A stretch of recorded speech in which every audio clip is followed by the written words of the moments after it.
Good morning, good morning, good morning po sa inyong lahat mga kaibigan.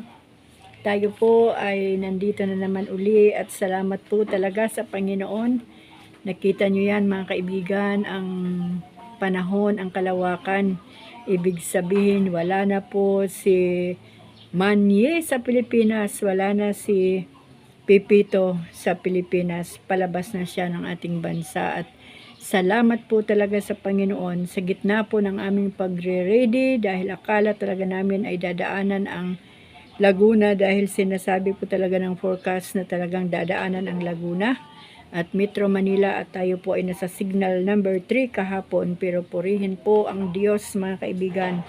Talaga pong lumuhod ang mga taga Laguna, humingi ng tulong sa Diyos at sa habag ng Panginoon. At sa awa po at habag, pag-ibig ng ating Diyos, hindi po dumaan ang bagyong si Manye o si Pipito dito po sa aming lugar. At purihin po ang ating Diyos. Ngayong umaga po ay nagising po tayong lahat. Kahit man po may mga bagyo at unos din ang ating mga buhay, pero ginising pa rin tayo muli ng ating Panginoon para po makagawa naman ng mga bagay na magbibigay ng parangal sa ating Diyos. Kani-kanina lang ay katatapos ko lang magkape.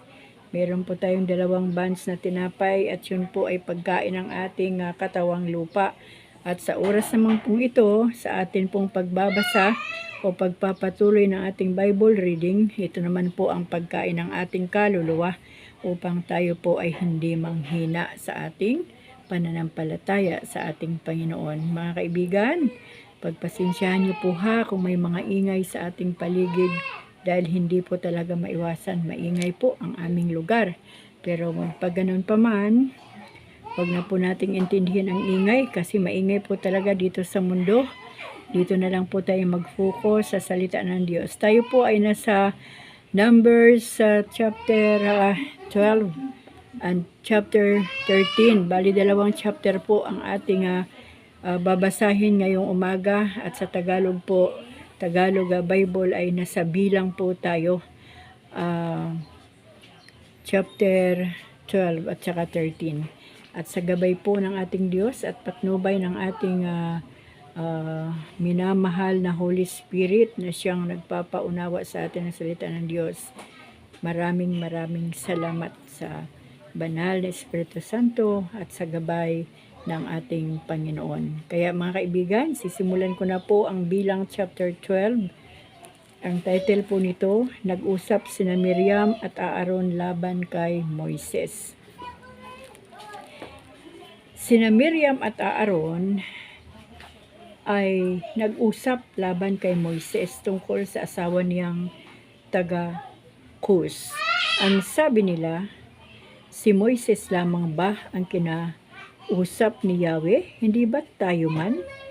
Hindi kaila kay Yahweh ang usapan nilang ito. Si Moises naman ay mapagpakumbaba higit kanino mang nabuhay sa ibabaw ng lupa.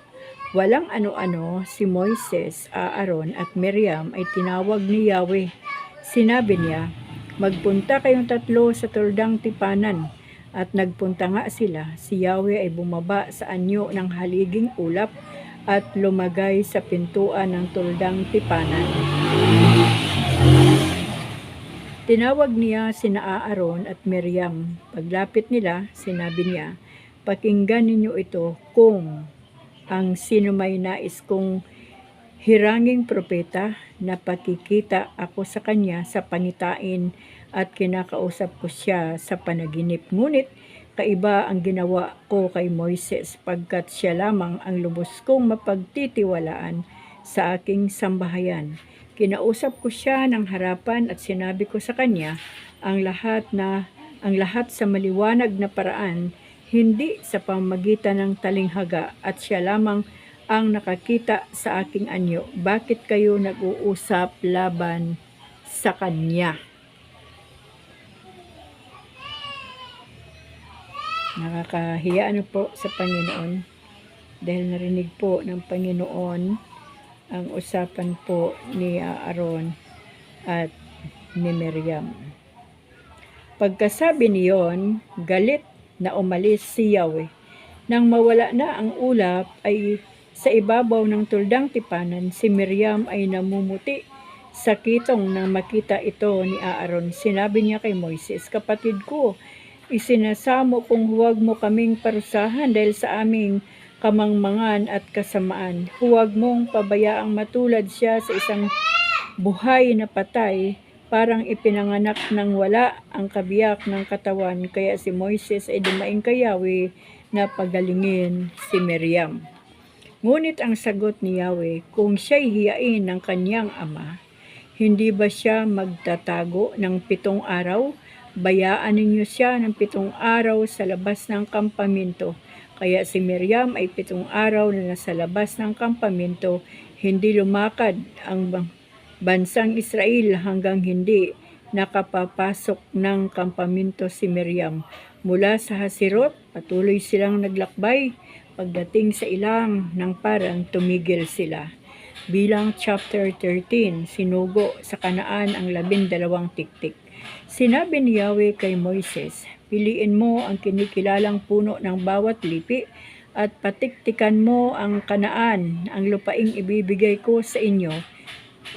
Gayon nga ang ginawa ni Moises. Ito ang mga napili niya: si Samua na anak ni Sakor, buhat sa lipi ni Ruben; si Sapat na anak ni Hori, buhat sa lipi ni Simeon; si Caleb na anak ni Jephone, buhat sa lipi ni Juda; si Igal na anak ni Jose, buhat sa lipi ni Isakar; si Osyas na anak ni Nun, buhat sa lipi ni Ephraim; si Palte na anak ni Rafu, buhat sa lipi ni Benjamin; si Gadiel na anak ni Sude, buhat sa lipi ni Zabulon; si Gadi na anak ni Susi, buhat sa lipi ni Manases; si Amiel na anak ni Gemali, buhat sa lipi ni Dan; si Sitor na anak ni Mikael, buhat sa lipi ni Aser; si Nahabi na anak ni Bapsi, buhat sa lipi ni Neftali; at si Gioel na anak ni Maki, buhat sa lipi ni Gad. Sila ang sinugo ni Moises upang maniktik sa Kanaan. Si Osyas na anak ni Nun ay tinawag niyang Josue. Bago lumakad ang mga tiktik, pinagbilinan sila ni Moises, "Sa Nigib kayo dumaan, saka magtuloy sa Kaburulan. Pag-aralan ninyong mabuti ang lupain, tingnan ninyo kung malalakas o mahihina ang mga tao roon, kung marami o kakaunti. Tignan ninyo kung mainam o hindi ang lupa, at kung may matitibay na muog o wala ang mga lungsod. Tingnan din ninyo kung mataba o mahina ang mga bukirin doon, at kung maraming punong kahoy o wala. Lakasan ninyo ang inyong loob, at pagbalik ninyo magdala kayo ng ilang bungang kahoy, noon ay panahon ng ubas." Pagdating sa Kanaan, tinignan ng mga tiktik ang lupain mula sa ilang ng Sen hanggang sa Rehob sa malapit sa Hamat. Umahon sila ng Nigib at nakarating ng Hebron, at dooy natagpuan nila sina Ahayman, Sisat at Talmai na mga anak ni Anak. Ang Hebron ay 7 taon nang lungsod bago ang Zoan, Ehipto. Pagdating nila sa kapatagan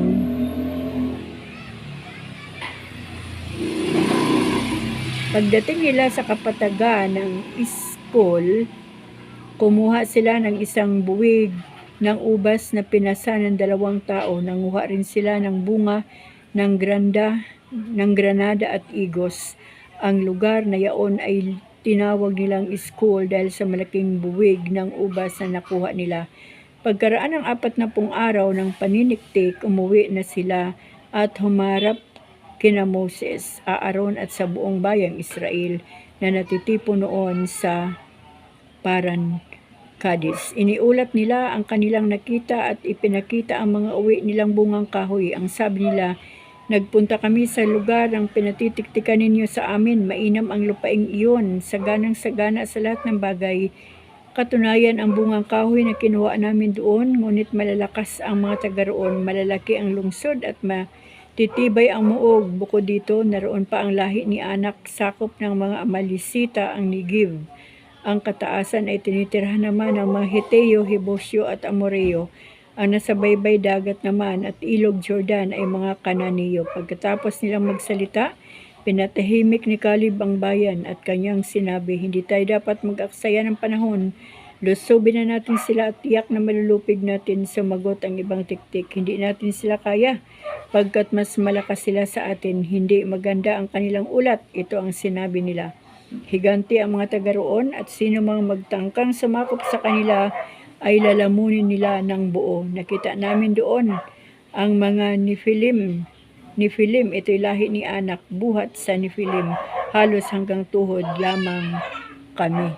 Purihin po ang Panginoon sa pagkabasa po natin ng kanyang salita. Dito po sa chapter 12, nakita po natin dito na pinasok ang puso ni Miriam at ni Aaron ng espiritu ng inggit. Di po ba? Yung bakit si Yahweh, si Moises lang ba ang makakarinig o makakausap ni Yahweh? Kumbaga nandoon na po yung inggit, mga kaibigan, at nakakahiya kasi kung ano yung mga sinasabi ni Miriam ay narinig po ito lahat ng Panginoon. Kaya po sila pinatawag na tatlo, si Aaron, si Miriam at si Moises. At dahil po sa ginawa ni Miriam, nagkaroon po siya agad-agad ng sakit na ketong. At salamat nga lang sa Panginoon dahil ang puso ni Moises ay mapagpatawad, mapagmahal at madaling lumimot sa mga nangyayari. At kahit man hiniling ni Moises sa Panginoon na pagalingan na si Miriam, pero yun nga ang sabi ko, ang bawat kasalanan ay may consequences. Bagamat pinapatawad tayo ng ating Diyos, pero may consequences. May palo talaga. Kasi ang ating Tatay sa langit ay mapagdisiplina upang ang kanyang mga anak ay matuto at umayos, bumait. Ano po? At yun nga, salamat naman sa Diyos dahil sa 7 araw na pagtatago ni Miriam sa loob ng kampamento ay hindi po naglakbay ang mga Israelita. Kumbaga, hinintay pa rin nila na si Miriam ay gumaling. At mabuti naman dahil si Miriam at si Aaron ay humingi ng tawad sa kanilang ginawa. Talagang ang tao talaga ay sadyang mahina. Hanggang sa panahon natin, mga kaibigan, ay mahina pa rin ang mga tao na wala pang tunay na pananampalataya sa Diyos. Talagang number 1 po na sakit ng tao sa mundong ito ay pagkainggit. Ang inggit po ay pumapatay, nakakapanira yan, nakakasira ng dignidad ng tao yan.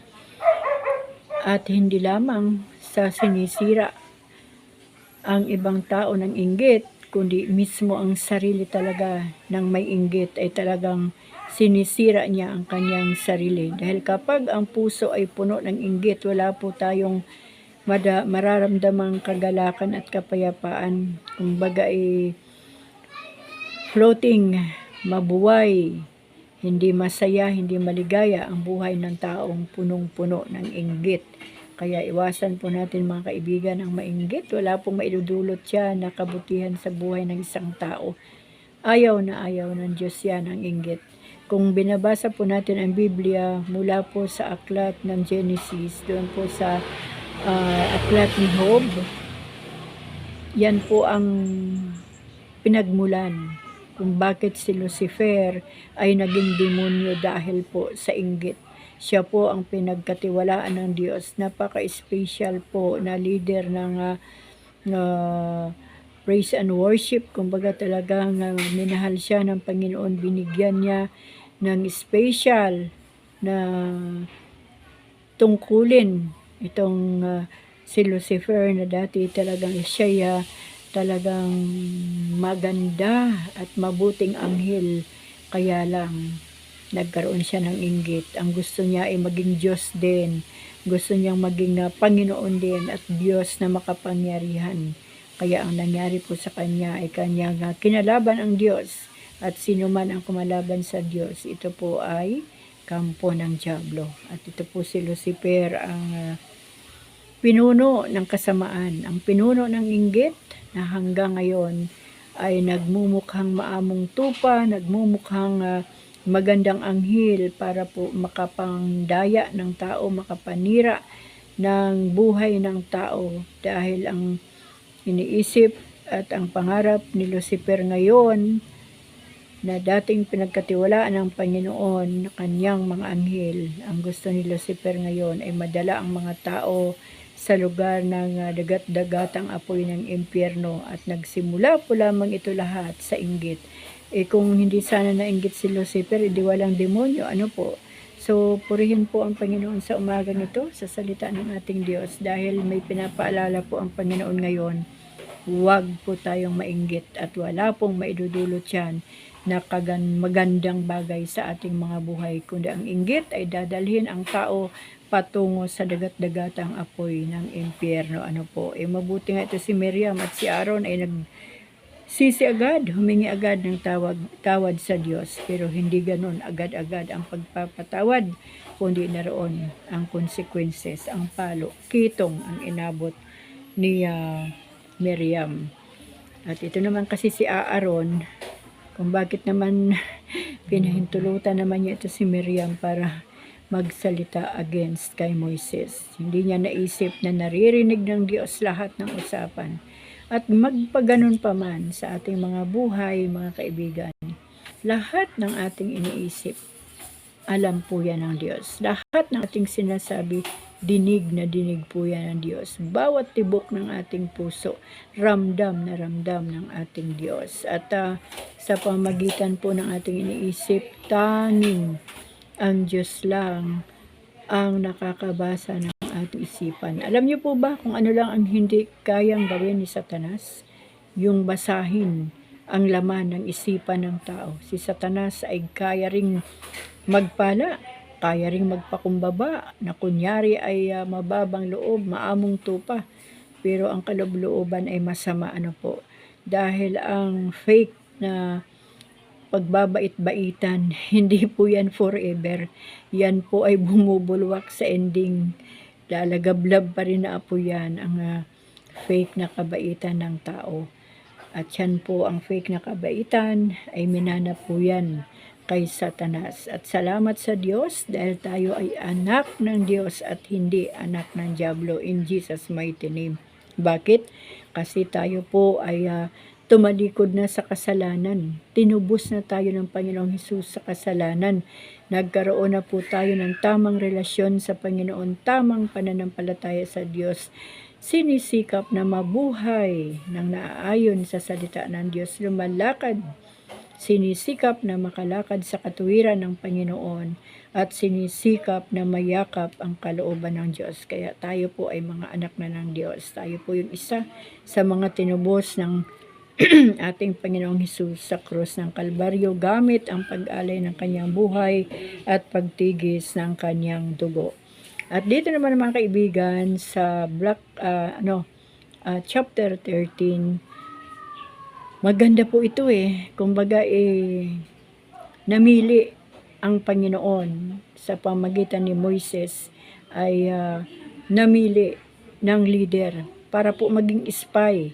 Ang ibig sabihin po nung tik-tik, dahil Tagalog po ito, hindi po itong aswang mga kaibigan. Kasi, di ba, pag aswang ang pag-usapan, may tik-tik, may aswang, may manananggal. Ang sinasabi po dito ng tik-tik ay spy. Alam niyo po yung mga secret agent yan. Parang alam niyo po yung mga tama ba yung ating gagamitin na term para mga secret agent ng NBI, ng PNP, ng PDEA, ganon. So, gumamit din po ng spy o mga secret agent ang Panginoon para pumunta po doon sa lupang pangako sa Kanaan, sa lugar ng Kanaan, para tignan doon ang sitwasyon ng buhay ng mga tao at kung marami bang mga tao doon sa loob ng Kanaan. At nakita po nitong mga Israelita na napakasagana ng lupa kasi yung ubas na kanilang binitbit ay sobrang laki po yun. At nakita din po nila na mga higante ang tao doon. So nawalan po sila ng lakas ng loob. Sinasabi nila, masagana ngayong lupa doon, pero mga higante naman ang mga tao doon, wala tayong kalaban-laban. Alam niyo mga kaibigan, sa buhay natin, malahiganti din po, malagulayat din po ang mga sinusuong natin sa bawat araw ng sitwasyon ng buhay. Hindi nga lang po pare-pareho ang pangalan ng ating mga gahiganting mga pagsubok sa buhay. Pero yun po ay higanti pa rin. Ano po? Kumbaga, hindi lang Gulayat ang pangalan, pero higanti pa rin ang mga pagsubok sa buhay. At naalala niyo po ba si David? Si David po ay isang tagapag-alaga lamang ng mga tupa. Ngunit nung narinig ni David na iniinsulto ni Gulayat ang kanyang Diyos, na kanyang pinaglilingkuran at sinasampalatayanan, hindi naniwala si David na hindi niya mapatay si Gulayat. Dahil sa pananampalataya ni David ay napatay niya si Gulayat, naputulan pa ng liig o ng ulo at dinala niya pa sa kanilang hari. Ano po? Nung panahon po na nakita ng mga kapatid ni David na si David ay nandoon na parang gigil na labanan si Gulayat. Sinasabi pa kung nabasa, mababasa din po natin yan. Sinasabi po ng Biblia na para bang yung kanyang mga kapatid, uy, umalis ka dyan, ano naman ang kaya mong pagkikipaglaban dyan kay Gulayat, higanti yan, wala ka namang, hindi ka naman sundalo ng Israel, wala kang weapon dyan, ang iyong weapon ay yung slingshot lang, parang tirador lang. Ngunit nanindigan si David, sabi ni David, sa pangalan ng aking Diyos na aking sinasamba, sabi niya, mapapatay ko to si Gulayat, in paraphrase ng mga kaibigan. So, ibig sabihin, ang mga spy na ito na pinadala ng Panginoon ay naunahan ng takot sa mga nakita nila. Bagamat napakasagana ng lupain at napakalalaki ng mga bunga ng ubas na kumbaga ay talagang sagana, maganda ang uri ng lupa. Kaya lang natakot kasi nakita nila ang mga malahiganti na mga tao doon. At sa buhay natin, alam niyo po, ang problema at suliranin, sabi ko nga, sakit karamdaman, cancer man yan, o kung ano pa man yan, inaapakan lang po natin yan. Bakit? Kasi ang Diyos na ating sinasamba ay sobrang makapangyarihan. Siya lang ang makapangyarihan sa lahat at wala nang iba pa. Kaya kung meron man po tayong pinagdadaan ng mga pagsubok sa panahon nito, naalala ko nung nakarang araw, habang nag-uusap kami sa live ni Ma'am Amy Galacia, sabi niya, mamatay lang ng kanyang pinakamamahal na asawa. Masakit. Halos 3 buwan siya na halos hindi siya kumakain. Pero salamat sa Diyos dahil sa Panginoon, nakakabawi na po ang ating kaibigan dito po sa YouTube. At sabi ko nga, ang lahat naman ng bagay na nangyayari sa buhay ng isang tao ay kapahintulutan din ng Panginoon at darating din yung tamang oras mula sa Diyos na makakabangon din muli ang buhay natin kapag dumadaan sa matinding pagsubok. Alam niyo mga kaibigan, kapag hindi po natin ipaglaban ang pagpapala ng Diyos sa buhay natin, yung mga spy, yung mga tiktik, nakita nila sagana ang lupain ng Kanaan. Kaya lang mga higante naman ang nandoon. Pero kung alam lang nila na ang Diyos ay mas higit na malaki sa mga higante, walang kapares, walang katulad, walang kapantay ang laki ng ating Diyos. Dapat naisip nila yun, sana, na di baling malahiganti ang tao dito. Kasama naman natin si Yahweh na siyang gagabay sa atin. At kung makikidigma man tayo sa mga higanting ito para sa lupang pangako ng Diyos, ay mananalo tayo kapag tayo ay manatili sa Panginoon. Kaya lang ang tao minsan, kahit nasa pananampalataya na sa Diyos, kapag nasa harapan na ang malahiganting problema ng buhay, ay madali pong nanginginig ang tuhod, madaling mawalan ng lakas. Pinapatunayan lang ng Diyos. Kaya natin nararanasan yung gano'n na para po tayong nanlulupaypay. Ibig sabihin, lalakas lang tayo at mapapaglabanan lang natin ang mga problema at suliranin ng buhay kapag kasama natin ang Panginoon. Kasi hindi talaga natin kaya na lusubin o harapin ang mga malahiganting problema sa buhay natin kung wala ang ating Diyos. Kaya yun mga kaibigan, una, wag po tayong mainggit. Layuan po natin ang inggit na yan at yan po ay nagbubunga ng kapahamakan at kamatayan ng ating mga buhay. At doon naman po sa takot, kung kahit gaano naman po yan, kadami ang mga problema ng buhay na pinapahintulutan din naman ng Diyos. Minsan sa buhay natin, tandaan po natin ito. Kapag may mga bagay na malahiganting sitwasyon na parang hindi natin kaya, lakasan po natin ang ating loob. Lalo po tayo magpakasiksik sa ating Panginoon upang sa ganon, kung hindi po natin kaya, ang Diyos na po ang haharap sa mga malahiganting sitwasyon na hindi na natin kinakaya. Ang Diyos po yan, kayang-kaya niyang lahat yan. Kaya mga kaibigan, habang tayo po ay nandito sa social media, gawin na po natin. Sabi ko nga po sa aking anakan dito sa YouTube, isang anak ng Diyos na mabait, ang aking isa sa tinuturing na anak-anakan dito sa social media, si Life with Row. Sabi ko nga po sa kanya ngayong umaga, anak, itudo na natin kung ano man ang kakayanan na ibigay ng Diyos sa atin sa mga bagay na makapagbibigay ng parangal sa ating Diyos. Itudo na natin mga kaibigan ang ating ginagawa patungkol sa Panginoon na maihayag ang kanyang salita at mabigyan ng karangalan at ialay ang kadakilaan, ang kapangyarihan, kaluwalhatian sa ating Panginoon. Ang social media po ay hindi po natin ito ginagamit para lang tayo ay lumigaya o sumaya. Ano po? Kasi tingnan nyo kuyari ako naka-live, masaya ang aking live, masaya tayo lahat. Ngunit pagkatapos ng aking live, yung saya na iyon na ating nararamdaman ay madali pong mapawi yun. Madali pong mabura sa ating puso. At kinabukasan ay aabangan naman natin yung live uli ng ating mga masasayang kaibigan dito sa YouTube. At wala pong masama sa pagiging masaya. Ang sinasabi ko lang po dito, yung saya na bigay ng mundo ay madaling mapawi.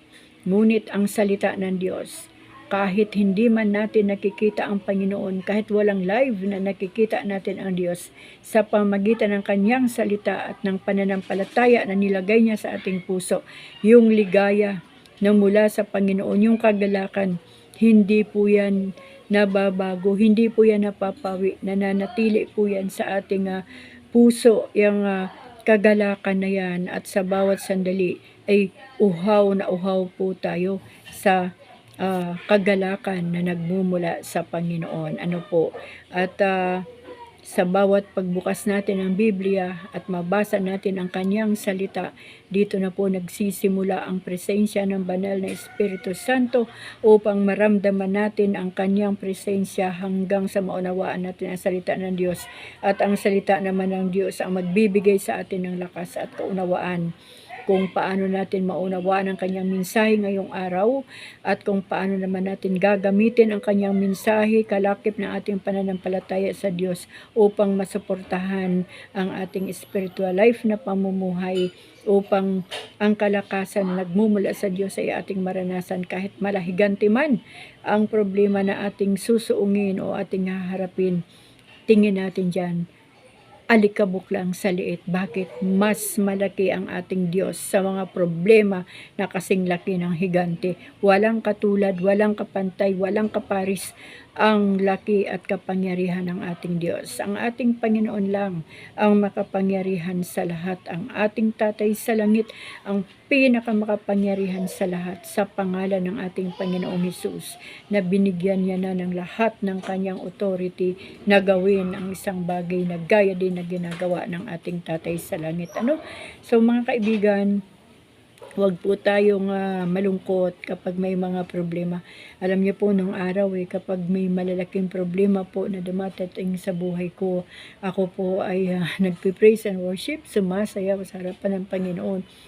At pinapakita ko sa Diyos na, Lord, andito po ako, hindi ako matitinag, hindi ako malulungkot, hindi ako iyak dahil sa problema, dahil alam ko, Panginoon, na sa oras na ito, may ginagawa ka na sa aking buhay at sa problema na dumating sa aking buhay.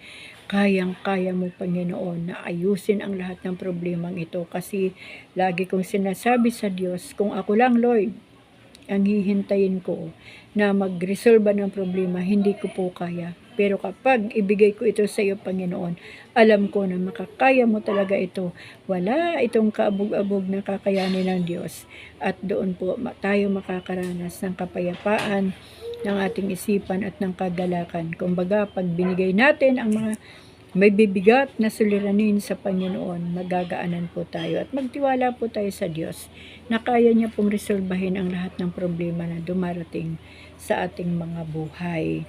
Kaya mga kaibigan, pagpasensyahan niyo na po talaga ako ha, kung ako po talaga ay ganito magsalita. Alam niyo po, punong-puno po ng kagalakan ng aking puso habang tayo po ay nagkukwentuhan patungkol sa ating Panginoon. Dumaan na po ako sa lahat ng saya ng mundo.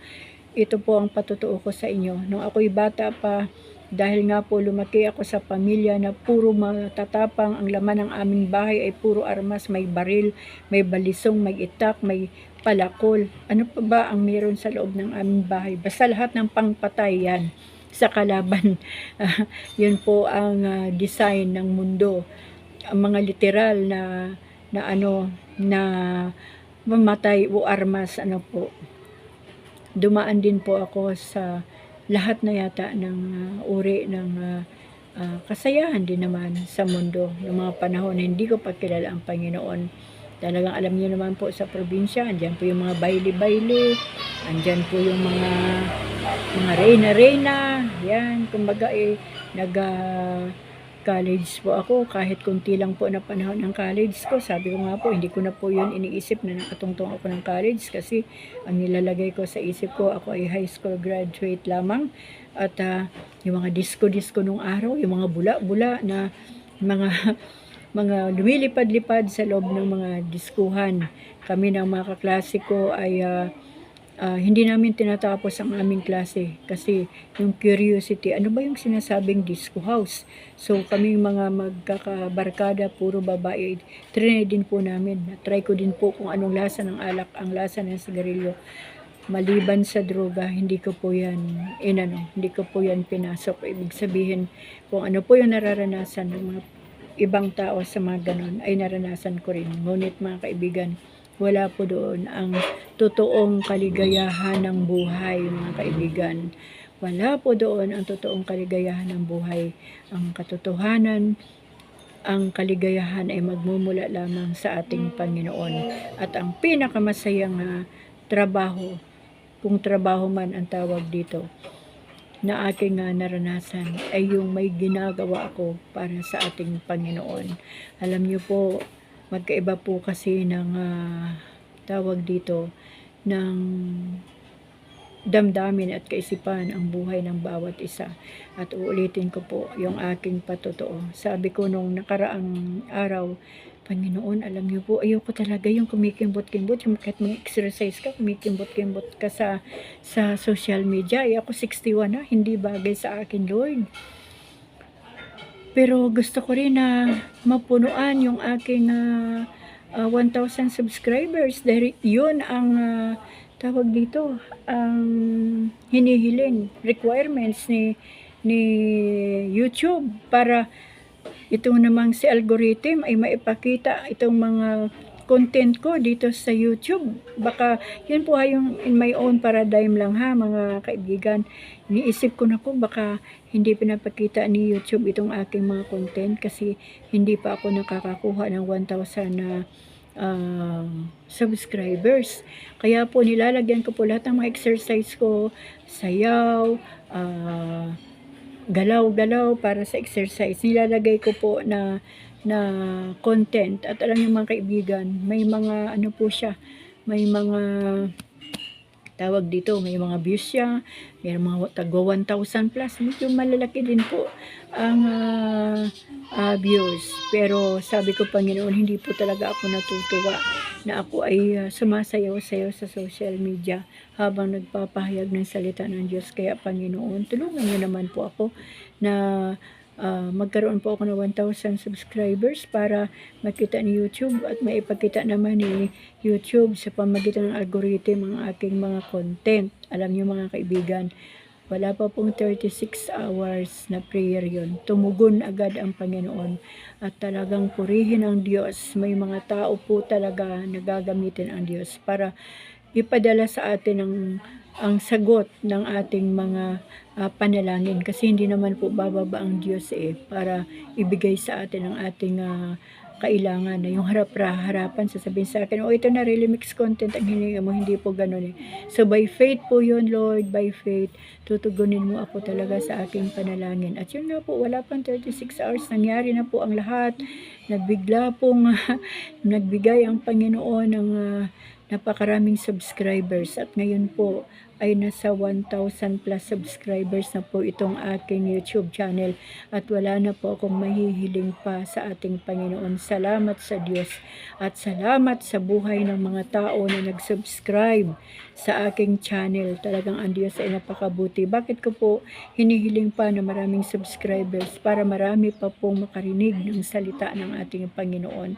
Yan lang po mga kaibigan ang tema ng aking YouTube channel kung bakit ko po pinasok ang social media para po makapagbahagi ng salita ng Diyos. Pero sabi nga po ng aking anak dito na siya Madam Life o Bro, Mami, kung gagamitin naman ng Diyos yung inyong YouTube channel para makabili ka rin ng iyong maintenance na gamot, edi praise God. Yes, totoo po yan. Meron pong ginagawa ang Diyos na hindi po natin alam. Kasi sabi ng Panginoon, siya lang ang nakakaalam ng kanyang mga panukala. Ngunit bilang tao tayong lahat, anuman ang mga panukala natin, alam po yan lahat ng Diyos. Kaya alam po ng Diyos kung ano ang ating iniisip, ang ating nakikita niya ang ating ginagawa at kung ano ang laman ng ating mga puso. Kaya purihin po ang Panginoon sa buhay ninyong lahat na ating mga subscribers at sa buhay talaga ng mga tao na talagang ginamit ng Panginoon para po mapunan ng subscribers na 1,000 ang aking YouTube channel. Kaya yan mga kaibigan, ang kailangan lang po talaga natin ay manatili sa pananampalataya sa Diyos. Iwasan na po natin ang mga inggit at paggawa ng kasamaan. Kumbaga, relax lang po tayo. Kalma lang po tayo dito sa YouTube channel. Kung ano po yung gusto natin gawin, gawin po natin. Pero unahin po talaga natin yung mabigyan ng parangal ang ating Diyos. Yung mapasaya man lang, mapangiti man lang kahit konti ang puso ng ating Diyos sa ating mga ginagawa sa kanyang harapan. Dalawa pong klase ang gawain ng tao.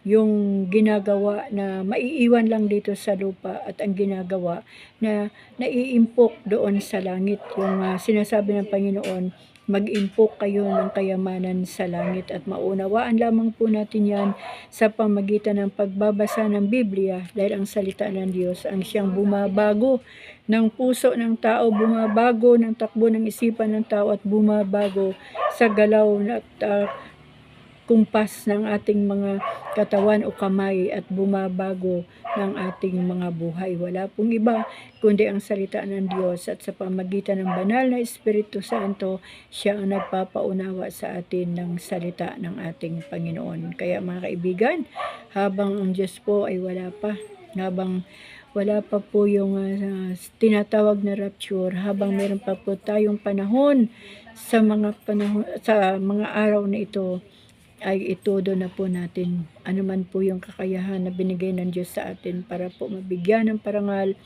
ang ating Diyos, para maialay sa kanyang kaluwalhatian, ang kanyang karangalan, ang kanyang kadakilaan, ang kanyang kapangyarihan bilang ating Diyos na buhay at makapangyarihan sa lahat. Kaya mga kaibigan, muli ako po ay magpapaalam na naman pansamantala dahil tapos na naman po yung ating pagbabasa. At ngayon po ay nasa 36 na ba tayo o 37 days? Tignan ko po mamaya. Pagpasensyahan nyo na po yung Nanay Rayleigh at kung minsan ay medyo makakalimutin na rin. Ano po? So, bukas po ay dadako po tayo sa chapter 14, Numbers chapter 14. At medyo mahaba-haba po ito. So, isang chapter lang po ang ating siguro mababasa bukas para po maunawaan natin ng mabuti. Ano po? So, magpapaalam na po muna ako sa inyo mga kaibigan. At see you tomorrow. At nawa po ang buhay nating lahat ay nakatune in sa ating Panginoon. Maraming salamat po sa inyong lahat. Pagpalain po tayong lahat ng ating Diyos. Hindi lamang sa mga material na bagay, ngunit higit sa espiritual na mga bagay. I-enjoy po natin lahat ng biyaya ng Diyos sa buhay natin. Wala mang salapi o kaunti man. I-enjoy natin lalo yung presensya ng Panginoon. Ang mahalaga, hindi tayo mawawala sa Diyos kahit salat man tayo sa maraming bagay. At sa marami namang mga bagay, i-enjoy nyo po yan dahil biyaya po yan ng ating Panginoon sa inyong buhay. Maraming salamat po. Pagpalain po tayong lahat ng ating Diyos sa pangalan ng ating Panginoong Hesus. Amen.